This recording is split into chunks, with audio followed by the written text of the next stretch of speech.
Halo, salam sejarah. Berjumpa kembali dengan saya Paniko. Ini lagi rame-ramenya MotoGP di Mandalika. Pertama kalinya di Indonesia setelah 25 tahun. Terakhir itu di Sentul tahun 1997. Jadi menarik ya, Mandalika mempunyai pemandangan yang menakjubkan, luar biasa. Jadi settingan sirkuitnya itu mungkin salah satu yang terindah di dunia saat ini ya. Pastinya tadi juga semua juga kita mata menuju ke Lombok di Mandalika. Oke, sekarang saya akan bawa kita kembali bernostalgia nih dan melihat ke depan juga tentunya ya. Sirkuit di tepi pantai di Indonesia itu terdahulu pernah ada dan akan ada lagi ya. Jadi pernah ada dan akan ada lagi, yaitu sirkuit Ancol. Jadi mungkin sebagian besar kita belum tahu ya sirkuit Ancol itu apa dan sebagainya. Kebetulan saya bisa dibilang lahir dan besar di Ancol lah, meskipun lahirnya bukan pas di Ancol karena di rumah sakitnya, tapi tinggalnya di Ancol. Nah, ini menarik.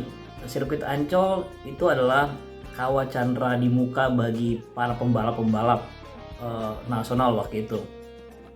Kita bisa bilang ada Tinton Suprapto yang sekarang salah satu owner dari sirkuit Sentul, terusnya Chandra Alim, Tommy Soeharto, Ben Siswanto dan sebagainya. Itu legenda-legenda pembalap-pembalap di Indonesia. Terusnya juga tentunya ada ayahnya atau papanya dari Sen Galeal, itu ada Ricardo Gelael juga pembalap. Jadi berbagai macam yang pernah ditempa di sana. Terkait nih dengan balapan MotoGP, terusnya sebelumnya ada WSBK, Superbike dan sebagainya. Di Ancol juga saya ingat waktu masa-masa kecil saya, waktu itu saya masih SD awal-awal, karena sirkuit itu tidak terlalu jauh dari rumah, jadi harus berjalan kaki. Tapi ya karena waktu itu saya bisa dibilang anak kampung lah, jadi nonton itu bukan nonton secara resmi ya, nonton balapan di Ancol itu secara tidak resmi, unofficial.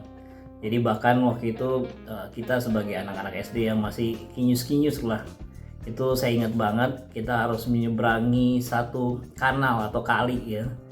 Panjangnya tidak terlalu panjang, sekitar maksudnya lebarnya tidak terlalu lebar, sekitar 5 meter, tapi cukup dalam, mungkin sekitar 2 meter lebih, 2,5 meter atau 3 meter ya lebarnya, karena memang untuk semacam pembatas untuk ke sirkuit tersebut. Nah, akhirnya kita nonton dan sebagainya, dan itu menarik ya, masa kecil kita menonton di sirkuit Ancol itu luar biasa. Karena apa? View-nya bagus, terusnya dulu saya ingat waktu itu eventnya Superbike, meskipun bukan kelas WSBK tentunya ya, tapi Superbike saja. Waktu itu Indonesia ada pembalapnya yang terkenal namanya Abau, saya tidak tahu nama panjangnya siapa, tapi orang-orang menyebutnya Abau. Terusnya ada pesaingnya dari Jerman, Manfred Fischer dan sebagainya. Jadi kita menonton mungkin bisa dibilang VVIP ya. Jadi anak-anak kecil, anak-anak SD waktu itu nonton di tempat yang tidak seharusnya nonton ya. Yaitu jadi di area di dalam sirkuit tentunya nontonnya, bahkan di depan pagarnya yang bisa dibilang ya area. Iya, kita duduk di situ di rumput-rumputan dan menonton Superbike ala pada masa itu ya, internasional tapi bukan kelas WSBK tentunya, dan asik. Nah, sekarang nih kita menantikan pembangunan sirkuit Formula E yang akan diselenggarakan sekitar bulan Juni 2022. Jadi sirkuitnya sedang dibangun kembali di tempat yang hampir sama tapi berbeda. Jadi agak berbeda tempatnya.